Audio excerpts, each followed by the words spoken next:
स्वर कथा चैनल के सभी श्रोताओं को संतोष कुमार शर्मा का बहुत बहुत नमस्कार। मित्रों, हमने पिछले एपिसोड में चर्चा की थी किस प्रकार से भगवान शिव ने कामदेव को भस्म कर दिया था, परंतु जब रति ने उनसे विनती की कि कामदेव को पुनः जीवित कर दिया जाए, तो हमारे भोलेनाथ ने ये कहा था कि अब वह अशरीरी बनकर ही जीवित रहेंगे सदा सदा के। परंतु इस विषय में एक कथा और भी है, जिसके अनुसार कामदेव का पुनः जन्म हुआ था। इससे पहले कि उसके विषय में हम चर्चा करें, आप सभी से अनुरोध है कि यदि आपने अभी तक स्वर कथा चैनल को सब्सक्राइब नहीं किया है तो कृपया अवश्य कर दें और बेल आइकॉन को भी अवश्य दबा दें, जिससे आपको हमारी वीडियो अविरल प्राप्त होती रहे और हमारा उत्साह भी बढ़ता रहे। हाँ, तो चर्चा आरंभ करते हैं। प्रद्युम्न कृष्ण के पुत्र, उनकी माता का नाम था रुक्मिणी।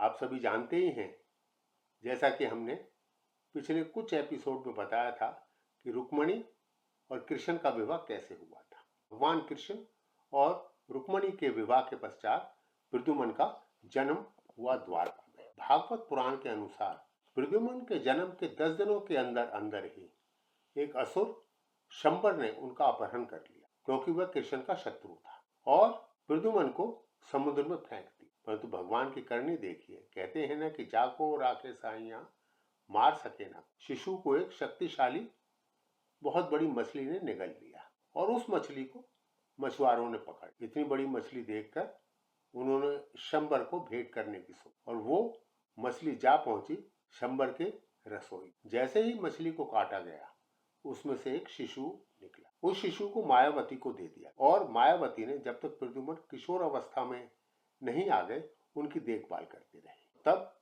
एक दिन उन्होंने प्रकट किया कि मैं रति का सांसारिक अवतार हूं और आप जो कृष्ण के पुत्र हैं, वास्तव में पिछले जन्म में कामदेव थे। इस प्रकार उन दोनों का विवाह हो गया। प्रद्युम्न ने असुर शंबर का विनाश भी कर दिया।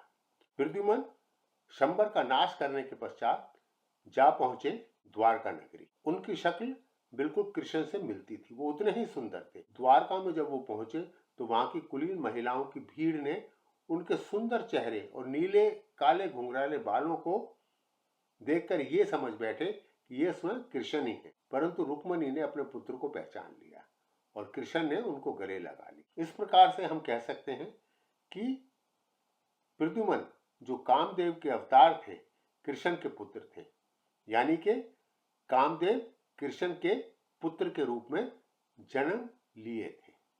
आप सभी का बहुत बहुत धन्यवाद।